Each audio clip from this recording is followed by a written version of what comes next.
queda este tema para analizar, si estás de acuerdo. Está muy bien que se esté revisando cómo se gastan los dineros en los centros de reclusión, pero además de eso vale la pena analizar si se están cumpliendo las metas de estos lugares en primera instancia, ¿no? Que sería la reinserción, y hasta donde sabemos, en muchas hay autogobierno, en muchas otras hay violaciones graves a los derechos humanos y un montón de asuntos que se tienen que revisar junto con las finanzas. A ver, cuando el autogobierno es mucho más característico de un penal estatal, de los penales, no necesariamente los federales, Luisa. Cuando hablamos de las finanzas, digamos, de lo que está planteando el presidente en estos días, especialmente en la mañanera de hoy, hay que diferenciar el gran favor que nos han hecho los penales semiprivatizados, porque justamente previenen que haya autogobierno por el nivel y los estándares de seguridad que tiene. Estas imágenes que estamos viendo ahorita en la pantalla son del penal de Topo Chico, son del penal estatal, digamos, de Nuevo León, que ya no está funcionando, pero son penales estatales. El 80% de los penales en México estatales tienen un cogobierno o un autogobierno, que eso me lleva al tema de la privatización carcelaria. Están cerrando las cárceles, dejándole un problema enorme a los penales estatales, porque esto que están diciendo es que casi no están llenas las cárceles, es un discurso populista y es un discurso que no es cierto. Tienes una situación de hacinamiento en las cárceles a nivel nacional muy fuerte y necesitas apoyar a los estados para transferir a ciertas personas que están privadas de la libertad. Muchas de ellas, Nuevo León, por ejemplo, Sonora, ciertos estados tienen hasta un 60 o un 65% de personas privadas de la libertad que tienen delitos federales. Entonces, tendríamos que empezar a pasar todos esos internos también y esas internas a los penales federales, y así también quitarle un peso terrible en materia de seguridad a los estados. Y luego, el tema de la privatización o la no privatización es complejo. Yo no entiendo muy bien los números. Son penales que están concesionados hasta el 2030, la mayoría de ellos, y 2031, uno de ellos. Hasta ahorita, y el contacto que yo he tenido con las empresas, es que no ha habido mucha negociación en cuanto a si se van a rescindir los contratos o si se van a expatriar o qué es exactamente lo que se va a hacer, pero eso va a ser sumamente costoso. Estamos hablando de casi 200 millones de pesos que le puede llegar a costar al gobierno el no cumplir con los contratos de lo que se acordó, a menos de que se vayan a un tema de juicio por el hecho de la corrupción que se llevó a cabo en la inflación de estos precios, que sí son inflaciones que están fácil, algunos en un 1,500% de inflado el presupuesto de lo que debió haber costado realmente la cárcel y lo que costó realmente la cárcel. Entonces, sí. Yo todavía no logro entender, Luisa, qué es exactamente lo que quiere hacer, cómo es que lo va a hacer y dónde está diciendo que va a costar menos cuando yo no estoy viendo los números en ese sentido. Y no es nada más, como dices tú, un tema de presupuesto como tal. Es también un tema de decir, está ayudando esta estrategia de cerrar penales, de rescindir contratos de penales semiprivatizados para la seguridad en México, porque yo... lo que he visto con los subsecretarios del sistema penitenciario a nivel nacional en todos los estados es que están aterrados de que se estén cerrando los penales porque van a poder hacer menos traslados a los penales federales. Y el poder quitar el hacinamiento dentro de los penales y poder mover a tus perfiles criminales de alto impacto para poder controlar tu cárcel a nivel estatal es crucial. Si no, vas a tener un problema de autogobierno, donde sabemos que el autogobierno, y una de las definiciones del autogobierno es que se ejecuten delitos desde adentro de las cárceles, ¿no? Correcto. Ayúdanos a entender justo eso, porque entiendo que la lógica, digamos, de esta renegociación de los contratos o ahorro en los pagos a los administrativos privados es que esos recursos evidentemente se inviertan en los centros administrados desde lo público. ¿Cuáles son estos centros privados? Digamos, ahora hablabas tú de las diferencias entre estatal y federal. Uh-huh. No va a alcanzar. No hay manera que alcance. Por eso están semiprivatizados, porque no va a alcanzar. Quien haya ido, ¿no? Quienes hemos ido y quienes conocemos bien estos centros federales semiprivatizados, son centros que cuestan miles de millones.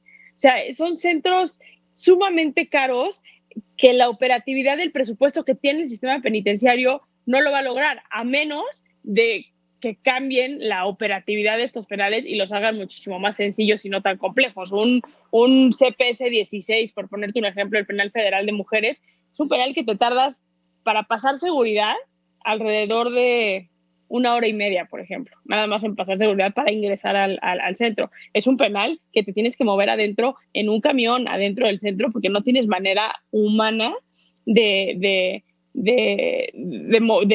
caminar de un punto a otro, de lo grande que es.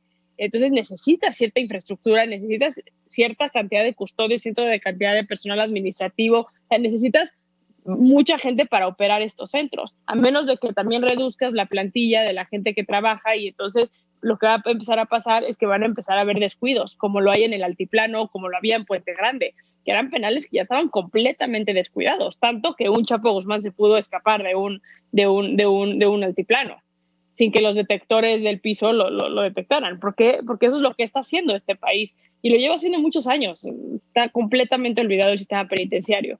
Tenemos, no sé si entendí bien, Luisa, tu pregunta, pero tenemos alrededor de 8 centros. Tenemos 8 centros hoy por hoy que son semiprivatizados en México, pero tenemos 354 centros operando en México. La gran mayoría de los penales en México son penales estatales, son penales como las imágenes que estás ahorita enseñando, penales que están en situación de hacinamiento, de violación absoluta de los derechos humanos, donde la infraestructura no da para más que para que se tire en muchos de estos penales. Por ejemplo, penales donde no puedes hablar de reinserción social, donde no puedes hablar de derechos humanos, porque no tienes ni siquiera, no tienes agua, tienes a 30 personas dentro de una celda. Tú no puedes hablar de derechos humanos en ese aspecto. No puedes hablar de talleres de reinserción social porque usas los espacios de los talleres para que duerman personas dentro de los centros, ¿no?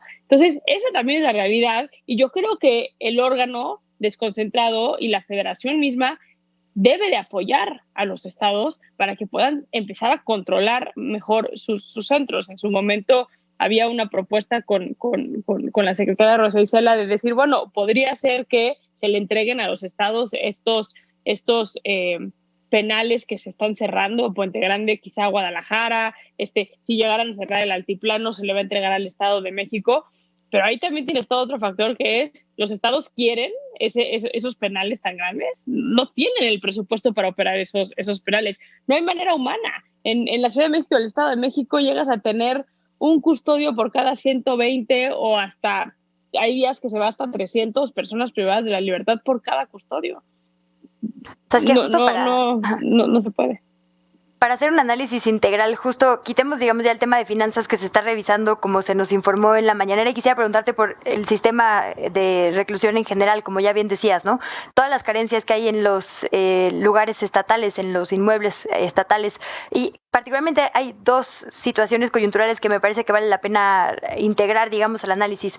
El tema de la pandemia, no sé si tengas como algún dato o alguna actualización sobre qué está pasando con contagios, con vacunación y demás dentro de estos centros, y el tema de la reforma al Poder Judicial, porque me parece que también hay que conectarlo, digamos, ¿no? Se está buscando combatir la corrupción en jueces y juezas, y al final muchas de las personas que llegan a estos centros pasaron por alguna situación de corrupción también, o alguna situación que pudo haber sido mucho más justa. Entonces, ¿cómo conectamos también estos 2 temas de coyuntura con el análisis que se debe dar?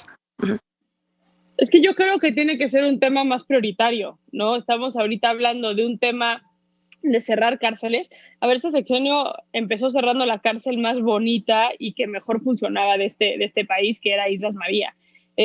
Cuando tienes problemas carcelarios mucho más graves que ponerte a pensar si Islas María cierra o no cierra. Ahorita estamos cerrando cárceles cuando tienes este problema tan grande de hacinamiento. Tienes un sistema de justicia penal que está rebasado en corrupción, y hoy por hoy no hay una estrategia integral puntual de cómo se va a combatir la corrupción al interior del sistema de justicia penal. Ya los casos y las historias de quien viven, tanto de las víctimas como de los victimarios o de los presuntos agresores, son un absurdo en materia de corrupción, lo único que ha llevado a que se criminalice la pobreza en este país. Que quien no tiene los recursos para poder defenderse termine estando preso. Sí. Luisa, nosotros en Reiseta hicimos un estudio de los defensores públicos en el país, 9 de cada 10 de sus casos son condenatorias con penas privativas. Entonces, básicamente, tienes un 10% de chances si te toca un abogado defensor de oficio que no te condenen. Porque tienen tanto trabajo los abogados defensores de oficio que prefieren ya que se vaya a condenatoria y ya que se arreglen en otra instancia, porque yo no tengo suficiente tiempo para estar lidiando con tantos casos. Tengo suerte si tengo el dinero para un abogado defensor particular, pero si no lo tengo, ya me fregué. Entonces, hemos criminalizado la pobreza a raíz de la corrupción y la impunidad del sistema de justicia penal. Y luego entramos a las cárceles y son áreas que, lejos de ser centros de reinserción o áreas de oportunidad para que sigan creciendo las personas dentro de prisión, con la escuela, con el trabajo, con el deporte, con todo lo que marca el 18 constitucional,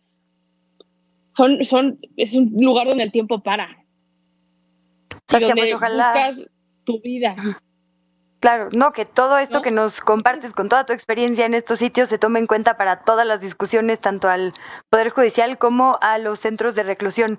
Te agradecemos mucho porque además sé que hoy tienes una agenda apretada y te seguimos leyendo en tu columna del Universal, en tus cuentas oficiales también tuya y de Reinserta. Muchas gracias otra vez, Saskia Niño Rivera. Gracias, Luisa, que estés muy bien. Igualmente, un fuerte abrazo.